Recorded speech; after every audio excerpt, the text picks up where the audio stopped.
Amit's gel into these two presentations is really going to help us how it can be legally also supported and how legal refuge we can take very successfully. And I think everybody knows Amit, right? Or are there any people who don't know Amit? Then I can introduce him. He's known for a long time. He has worked with so many organizations, both international and national. The most important are Hriday. I think the work with the youth started at Hriday. He has been at PHFI and he has worked in Australia. And now he is, I think you all know, he's at the University of California working with Stan Glantz. He's about to come back to India and we would welcome you here because we need your support to get this going. Thank you, Amit. Thank you so much, ma'am. I hope you are able to hear me. It's a great pleasure to be on the same platform and to be introduced by you. It's a pleasure to for a son to be introduced by her mother, his mother on for a talk. It's a great pleasure that difficult to express. I'm going to talk about tobacco-free generation, and I'm going to give some in terms of my thought on what are the legal perspectives and challenges. And when we talk about legal stuff, and I think it's already being said, and many of us already know. Now, there are two aspects. One is what is the current scenario, and how we want to go beyond what is happening. So within the current scenario, how to protect the minors. Now, if we are enforcing, let us take any jurisdiction, if we are enforcing Section 5, which completely prohibits any kind of direct or indirect advertisement, no promotion, no display on films, TV, live streams, and every other things, no point of sale advertisements, everything is prohibited. Now, imagine that as enforced, I think you would see that exposure of tobacco to minors, at least who are below 18 years, should be absent in the country. Next, please.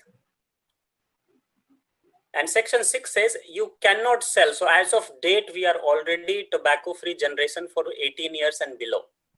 But which is not true when we look at the data from the GATS, because there are several states which have access age as young as 15, and data, as Dr. Monica was talking, suggests that even people, student in class 6 or 5, 6, which is like less than 10 years of age, are also accessing. So if you are enforcing 6A and 6B, then I think you are again making some population group of population tobacco free.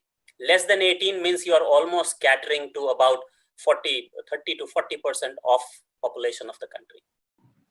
Next, please. Now, Juvenile Justice Act is a very strong act. If any of the states, one is if you fail to implement this law, you are failing to do your duty.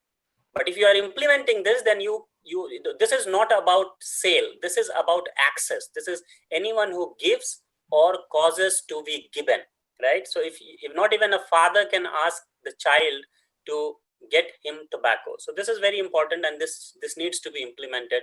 This prevents us from access to person below the age of 18 years. This is very strong legal position in India. Next, please.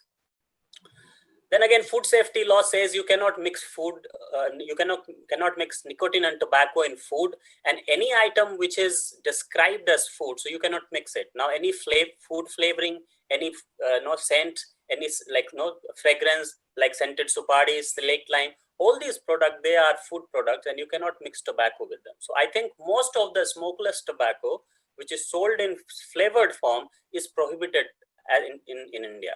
And I think, again, this is an enforcement issue, and at the state level, state governments and enforcers should enforce this strongly. Next, please.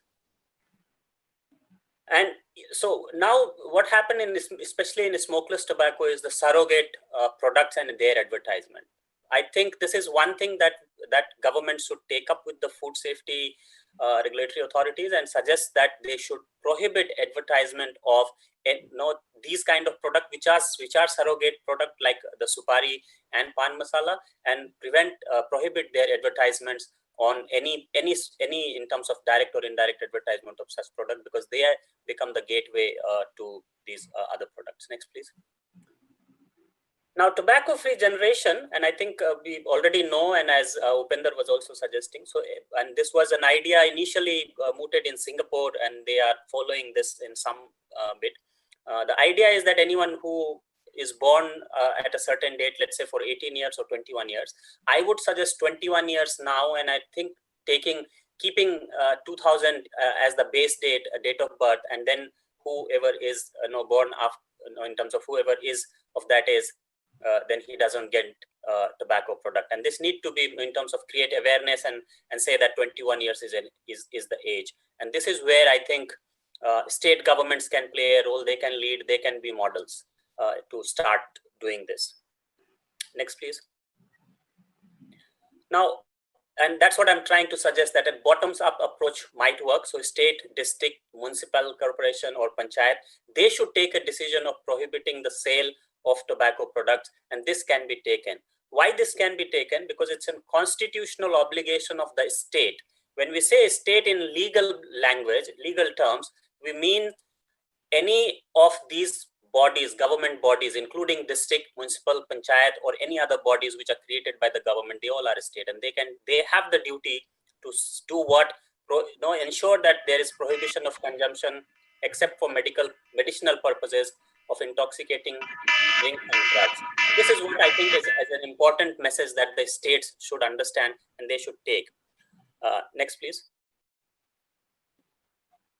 Now, what is another important thing? I think this is at the national level, that Article 47 of the Constitution, which actually have this thing, can be amended, and you should put in terms of their tobacco, so that it gives the state governments in terms of a special power, so that they could completely eliminate or take strong decisions whereby they can prohibit sale, marketing, and other stuff, in terms of distribution, supply of tobacco products in their jurisdiction. Next, please.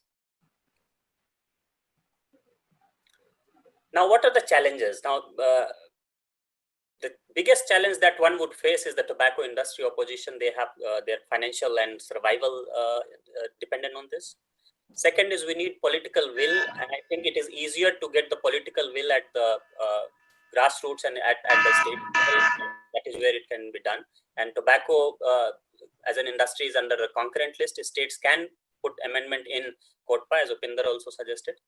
To support that, local research and data to support that policy is important.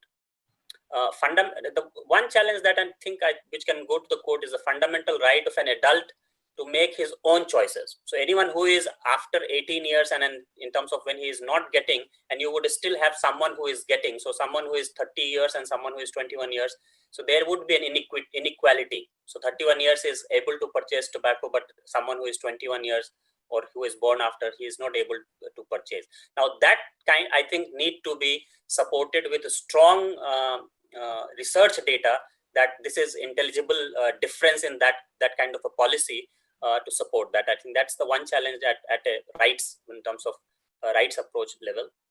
Lack of cessation and psychological support, I think that is very important. The health department will have to ensure that there is cessation support for people who are getting out of it, who wants to go in terms of away from it.